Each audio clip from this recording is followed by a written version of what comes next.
Vivian Pearson's learner number 9242467. Good afternoon, Karen. Hello, nice to meet you. How are you today? I'm very well, thank you, Viv. Thank you for inviting me for the interview. You're very welcome. So just to introduce myself, my name is Vivian Pearsons. I'm TA specialist here at Jemmy Joe. And here this afternoon, I'm here to interview you for the role of people assistant. So what I would like to do this afternoon is to explain the company in a bit of brief detail to you, just to kind of give you an overview of the business. I can explain to you a little bit more about the role, and then we'll move on to a few competency questions, which I'll explain to you in a little bit more detail shortly. Okay. Yeah, that's fine. Thank you. Excellent. Well, first of all, thank you very much for your time this afternoon, and thank you very much for your application and your interest in joining us here at Jemmy Joe. So just to kind of give you a bit of an overview about us as a business, we're part of an international group. Jemmy Joe is one of the UK's largest insurers in the country, with over 5 million customers who choose Jemmy Joe as their insurer, be it for home, car, or van, or even pet insurance products. So we've got a wide range of products that we can offer our customers. High levels of customer service are extremely important to us, and because we've got such a large customer base, we have a large workforce with over 2,500 people working for us across a wide range of locations, be it on site, our call centre, or maybe they might be working from home in a hybrid model, that sort of thing.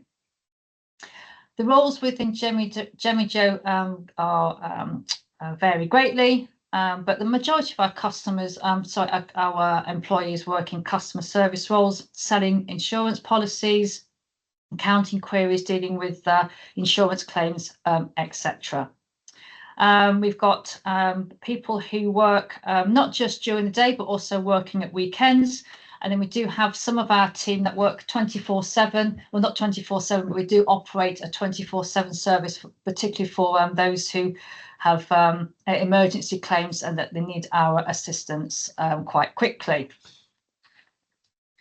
In addition to the customer service roles that we have here, we also have other business functions, including marketing, finance, IT, and obviously we've got the people department, which is the area of the business that we're interviewing you for today. So why are we recruiting? Recently one of our people assistants was promoted to people partner, and now we're recruiting their replacement. So it's a really good news story that you come into the business and there's opportunities to develop and grow your career if you so wish. So what does the team look like? In the role. So this role is to support the people team in all areas of the employee life cycle. So that might come through in respect to responding to routine inquiries, ensuring maintenance of confidential data, accurate input and maintenance of data in the HRS systems, and supporting payroll activities, kind of obviously on a monthly cycle. And then some of the key areas of your business, of your role, would be to support recruitment and selection activities, support employment relation activities, and also reward as well. So a little bit of a whistle stop there for you, Karen. Have you got any questions or any concerns about the role at this point in the process? No, none. Will I report to the promoted people partner? No, so you'll actually report to the people manager. Okay, thank you. Yeah, no problem at all. Excellent. Great. So the next few questions, Karen, I'm going to be asking you are what we call competency questions. I'm not sure whether you've come across competency questions before, but what they do is they seek to understand your experience and kind of experiences that you've had in previous roles. So it's more about what you have done in relation to this role. So when we answer the question, it's more I than we, because I want to understand your experience in relation to the role. The best way to answer a competency question is to use what we call the STAR technique. So the STAR it is an acronym, and it stands for what was the situation, what was the task, what was the action, and then what was the result. So if you kind of want to kind of structure your answers in any way, then feel free to use that as a little bit of a guide. Okay. So the first question, set of questions, I'm going to focus around working in the people environment and kind of confidentiality. So, and empathy practices. So can you give me an example of when you have been empathetic but maintained confidentiality under pressure?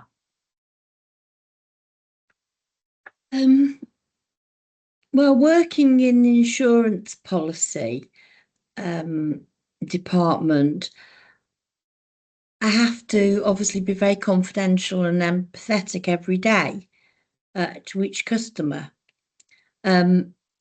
because I think the task is for me to get that customer the best policy. But at the same time, I have to kind of get the maximum price for that policy, really sell the most expensive to the client. So I obviously sometimes people share with me a lot of confidential information, like they might not have much money and things like that. Yeah. So I'd recommend to them perhaps taking the basic insurance out. So I've actually demonstrated that I've listened to their needs. Yeah. Okay. So do you have a specific example? Maybe if you can cast your mind back. So you've had a customer, a potential customer call in, inquiring about your an insurance policy, and how you kind of talk them through that, what you offer, and kind of brought it to a successful, or maybe not, conclusion. So do you have a specific example of that, Karen? It's very difficult to give specific examples because I probably deal with about 20, 30 people a day who may ring up for insurance. So a lot of them are very similar. Okay. But occasionally there might be somebody who hasn't got the kind of, I suppose, normal background. Say that they've told me that they've got a budget. Okay. That's a one, I think, is a good one, you know. Yeah. Yeah, that they've got a set budget each month which they could possibly afford. Yeah. So I can obviously look at recommending them according to their needs, you know. Go through the exact specifics to their personal circumstances, you know, so I can do the best for the customer. Okay, that sounds a really nice quality to have, Karen, in terms of being able to listen to the customer needs and then arrive at a conclusion, or to be able to give them, you know, something that, you know, what the customer can afford. And how is that that support received by the customer or the potential inquirer? I think they like that, the fact that I've listened to them and empathized with them, and yeah, we've got, you know, kind of made that bond together. Yeah, absolutely. I think it's a good reflection on the company. But do you find that by using those empathetic and skills and listening to the kind of you know, because obviously talking about money and kind of budgets can be quite sensitive to some people. I mean, do you find that your conversion of your conversion rate is quite high because of that? I think I'm one of the top performers in the team, and have been for a couple of years, and I've been employed for 3 years. So yeah, I'd say that my personality and skills have made me a top performer. Excellent, excellent. Thank you for that, Karen. And I've won a monthly employee of the month, Good Employee of the Month for Customer Service Award. Okay.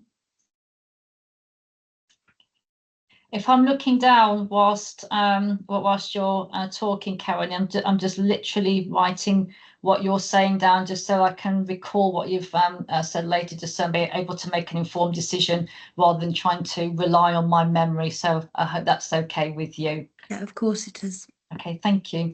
Okay.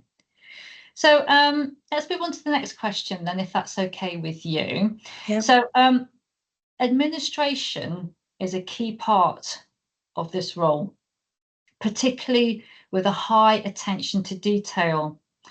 Can you give me an example of when you have applied a similar high attention to detail to an important administration task?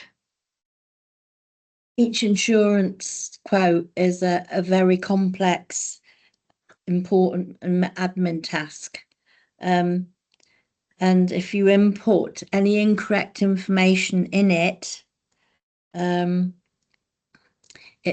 it could invalid the claim in the future. And we have to obviously send these insurance quotes out to the customer for them to accept. So it's good practice that it's accurate the first time. So once I've gone through the claim with them, I double check with the client that it's 100% correct. And then double check the kind of policy request afterwards. Okay, and is that company policy to have that double checking steps when you're generating the quote for your customer, just to reiterate what the customer's asked for, just to ensure that high level of accuracy? No, it's something that I put in myself. I feel more comfortable with just double checking with the customer. Okay, well, that's interesting. And has this been adopted by any of your other colleagues of this particular practice? No, we haven't got any kind of sharing forums in the business to do that sort of thing. Okay. Good to know. Okay, fantastic. Thank you for that. All right. So next question then. Now we're going to be focused on GDPR. Are you familiar with what GDPR is? Yes. Yeah. Excellent. Excellent. So focusing on GDPR, it's around inputting and maintaining data. And in this context, sensitive confidential staff information. And it's another key requirement for this role. So can you give me an example of when you've adhered to GDPR in your current role, and what considerations do you make in your approach to this? Well,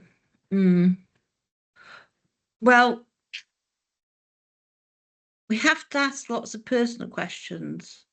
Yeah. Whether they're male, female, or if they don't identify as something else, whether married or single, whether disabled, not disabled, ethnic groups, all that sort of thing. So obviously that's all confidential. Yeah.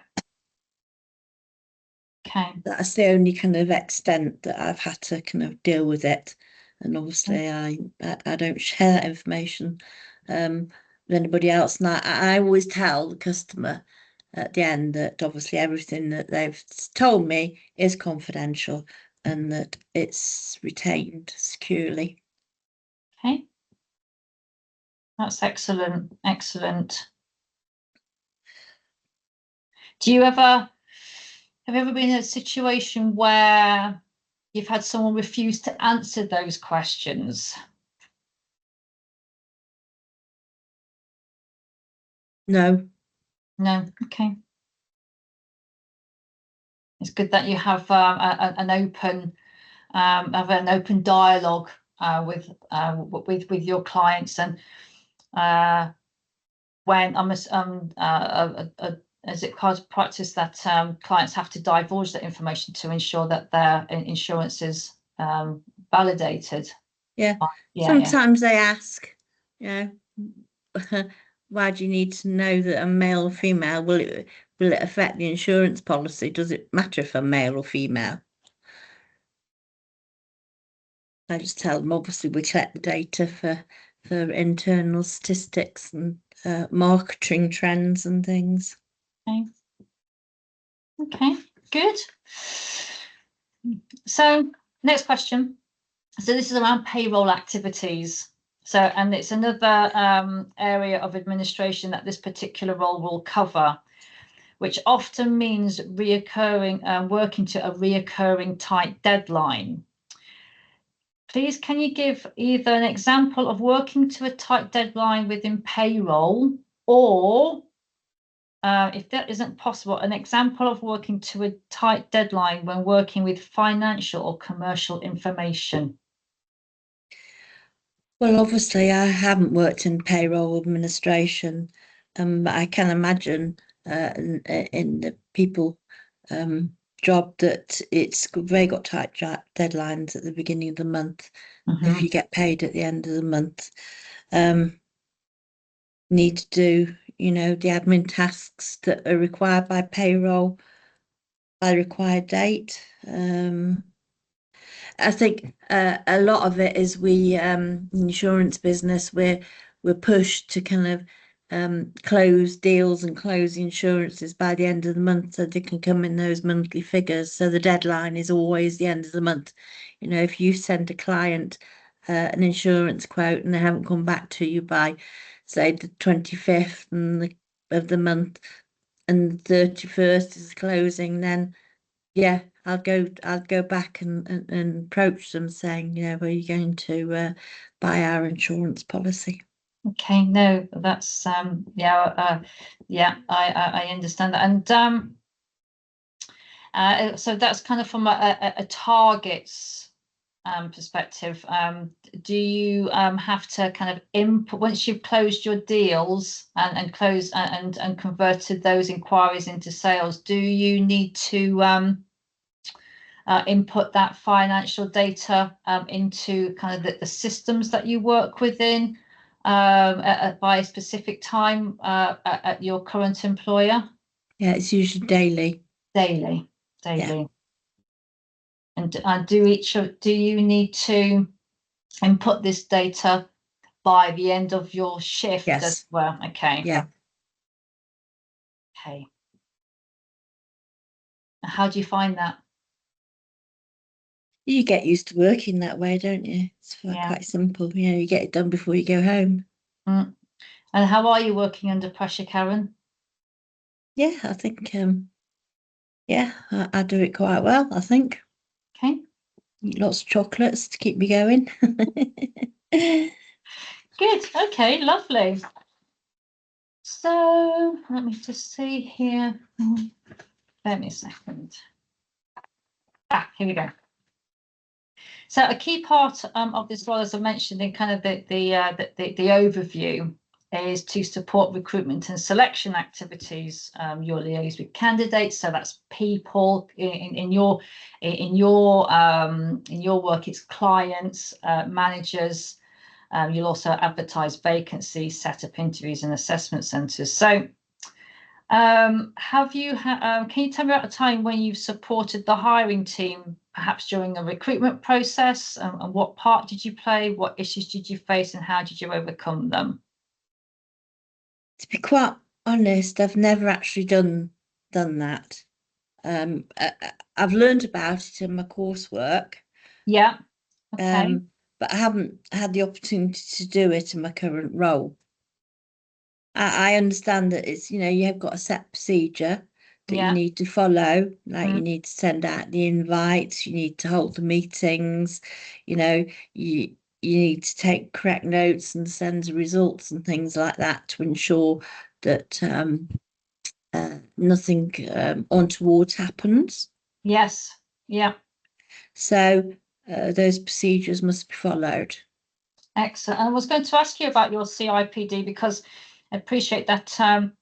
Obviously, you've recently passed your level 3. Is that correct? Yes, I'm a foundation. Yeah, it's a certificate. Yeah. Absolutely, absolutely. So you just relayed a little bit of your learnings there. So in the the modules or the tasks that you do within your CIPD, are you able to elaborate a little bit more on anything that you learnt in the recruitment and selection element? Can you remember at all? It was quite a lot because it was a big module. But what recruitment and selection, yeah, it's about drafting up adverts, deciding what to put in the advert, you know, what you're looking for. You have to sell the employer. Again, it's all kind of processes that are set down, I imagine, that you have to follow.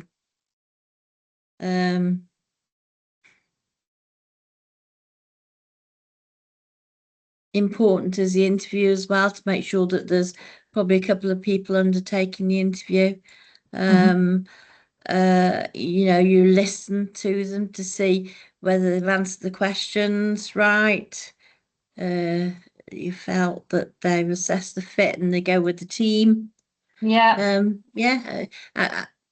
Yeah. Well, we did it for another call centre agent a while back, and the recruiter was off, and they asked me to sit in with it. Oh, did they? Oh, Yes. and how did you find that? Yeah, I just listened to them. The other person asked all the questions. I just listened and to see if I liked them and why, you Yes. know, and thought, well, will they be fitting into the team well? So yeah, it was good. It's good experience. Good experience. Yes, I Yeah, I mean, enjoyed it. did it give you a nice insight into what the role Yeah, of a people assistant could entail? Yeah. yeah, it did. And she subsequently joined the team, and she's a really good agent as well, which is nice. Excellent, excellent. It was lovely that you were able to utilise your learnings through your Mm, foundation yeah. certificate. Okay, excellent, excellent. So, so following on from the previous example, and I appreciate that you haven't had a kind of first-hand experience, but thinking maybe about your CIPD again and kind of processes. Once a candidate's been identified and an offer's been successfully made, how would you think that the candidate would be onboarded into the business? What would your process be? What do you think that would look like? Onboarded, they'll need to we'll need to put down a plan for them coming in. Sorry, it's my phone. We need to put a plan for them to come in. So they're introduced to everybody, introduced to all the people in the office. Yeah. Take them around the offices, Mm-hmm. show them where the toilets are and the kitchen is and things like that. Yeah. And then yeah, it's to go through the tasks and explain them, and perhaps provide written instructions, a booklet, you know, on the policies, procedures, and things like that to get them to know the company. Yeah. Okay. I've not actively been involved in that, but I do know obviously what happened when I joined the company 3 years ago. Exactly, exactly that. But so from the point where a candidate is offered through to them actually coming into the business, is that kind of that onboarding piece. So that might be things like pre-employment checks. So if they need to do any referencing or maybe any DBS clearances just if they're working with young people, etc. You might be engaged with sending out offer packs. So not just the contract, maybe things like that, the handbook, or maybe kind of like a workwear order form, or that kind of thing. And I'm sure I'll be able to do it. I'm sure I'll be able to do it once told. Yeah, it's a process. Yes. It's a process, and once you've been shown it a few times, it is that process is quite similar in terms of from one a hire to the next, so that's fine. Okay, so penultimate question for you, Karen. So another key area to this role is to support employee relation activities. So that means liaising with staff and managers, perhaps setting up disciplinary and grievance investigations. So that's like meetings, a hearing and appeal meetings, and acting as a note taker. So appreciate that you may not have that that direct experience, obviously, from your current role, but thinking again about your CIPD learning, can you talk me through what the approach you might take in terms of setting up a disciplinary meeting, and maybe what steps you might take to organise it and do afterwards? Yeah, I've never done this myself. No, I but appreciate that. Yeah, but obviously read about it in my coursework. yeah, It's a set procedure you need to follow. yeah, If you don't follow these, obviously you leave the company liable to unfair dismissal and things like that. yeah, So exactly. you need to send the invites to disciplinary investigations or grievance investigations, allow them to have people in with them or a trade union rep. You hold the meeting, you have to keep correct notes, and then you send the results, you send the notes to the people, followed by a letter summarising if it's a disciplinary, what level of warning that they've had. Exactly that. So when you're on the phone to your customers at the moment, and you're having a conversation and you're taking details and notes about the sort of insurance policy that your customer are you taking notes? Yes, I'm taking notes and I'm inputting information onto a spreadsheet. Excellent. Excel spreadsheet. So yeah, I'm taking notes all the while. Excellent. No, that's great. And then is there a summary box at the bottom where you summarize everything, or are you just kind of making those notes in kind of a verbatim, so you're just literally writing what the customer is saying? Yeah, I'm writing what the customer's saying. Yeah. But then at the bottom, I'd probably summarize it into what they're looking for. For example, I gather you're looking for a basic home insurance policy, no big expensive items. So I'll just refer back to them. Okay. So. Good. Okay. Last question in this section. So and finally, job evaluation activities enable us to ensure fair compensation versus the complex nature of the role. Can you either give me an example of when you have engaged in such an activity, or when you have evaluated data to access fairness? Oh, it's a really difficult question, this is. It is. I've not really done this, to be honest, but I'm sure it can be learnt. I'm sure if I'm shown how to do it, I could do it. Okay. No, that's fine. Okay. So maybe I'll dial down the questions a bit. So, do you can you give me an example when you've evaluated data in your current role? Is that something Just in terms of the costs of the different comparisons of the costs of the different policies, that's all. Okay, good. I'm good at asking questions. I think I'm quite a nosy person, so I do kind of used to in-depth questioning. And through that curious nature, are you able to get further information from your customers that ordinarily the script might not prescribe you to? Yeah, I think that is because they feel comfortable with me. Okay. And I think that's really good for customers and people, that they feel comfortable with you, Good, that good. you're genuine and empathetic. Yes, exactly. So thank you for answering those questions, Karen. I guess I just want to understand from yourself, what is it about a Jemmy Joe and this role, and what's the reason for your application to apply? Well, I've been with my current company 3 years. I've done the CIPD level 3, and I Yeah, really want to move into a role which I can get my feet on the first rung of personnel, human resources, whatever we'll call it. yeah. But yeah, I'd love that start to get, onto the first rung, really. Okay, super, excellent. Do you have any questions for me?